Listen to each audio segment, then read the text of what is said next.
رسول خدا بیان کرتے ہیں کہ 3 دوست عبادت کے لیے جو ہے وہ غار میں گئے اور غار میں عبادت کرتے رہے۔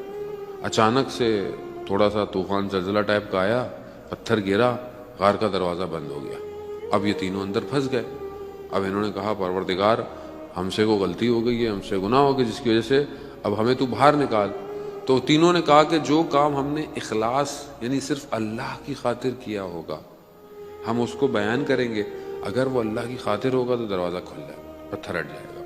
تو پہلے نے شروع کیا، پہلے نے کہا کہ میں ایک خاتون، ایک لیڈیز مجھے اچھی لگی تو میں نے اپنی ساری جان دولت خرچ کر دی کہ میں اسے حاصل کروں، لیکن جب میں نے اسے حاصل کیا تو مجھے خدا کا خوف آیا۔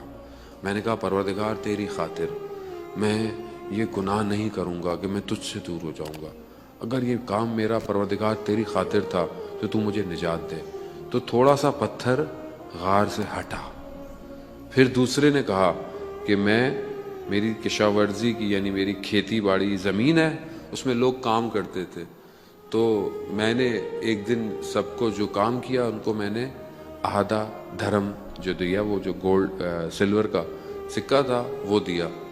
ایک شخص نے کہا کہ میں نے زیادہ کام کیا ہے، میرا جو اجر ہونا چاہیے وہ پورا سکہ ہونا، تو میں نے اسے فی الحال نہیں دیا یا اس کو دین لگا تو وہ چھوڑ کے چلا گیا، ناراض ہو کے چلا گیا۔ پھر میں نے اس ایک دھرم کو اپنے کاموں میں لگایا اور اس سے میں نے اور کام کیے اور چیزیں کی۔ ایک دن وہ شخص میرے پاس اپنا وہی سکہ واپس لینے آیا، تو میں نے جب حساب لگایا تو 18,000 دھرم بن چکے تھے اس ایک دھرم سے۔ میں نے سارے وہ 18,000 دھرم اس کو دیے، پروردگار یہ سب میں نے تیری خاطر کیا۔ تو کہا پتھر تھوڑا سا اور ہٹا، تھوڑی سی روشنی آئی، مگر ہم باہر نہیں نکل سکتے تھے۔ پھر تیسرے نے کہا کہ پروردگار میں نے جو ہے وہ جو بھی کام کیا وہ یہ تھا کہ میں ایک دن میرے ماں باپ سو رہے تھے اور میں ان کی خدمت میں کچھ کھانا لے کر پہنچا، لیکن میں نے کہا کہ یہ سو رہے ہیں، اگر میں زمین پہ رکھوں گا تو کہیں کوئی سانپ یا کوئی جانور اس کھانے کے چکر میں ان کو ڈس نہ لے، اور ان کو بھی میں اٹھانا نہیں چاہتا تھا، تو یہ کھانا لے کر میں کھڑا رہا جب تک وہ نہیں اٹھے۔ پروردگار میں نے یہ کام خالص تیری خاطر کیا تھا۔ کہا کہ پتھر جو ہے وہ اپنی جگہ سے ہٹ گیا۔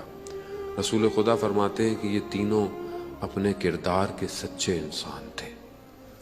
عزیزان محترم، ہم اپنی زندگی میں کہاں پر اخلاص رکھتے ہیں؟ کسی کو کھانا کھلائیں، کوئی بھی اپنے طرف سے کوئی بھی کام کریں، کیا یہ کام ہمارا اللہ کی خاطر ہے یا نہیں ہے؟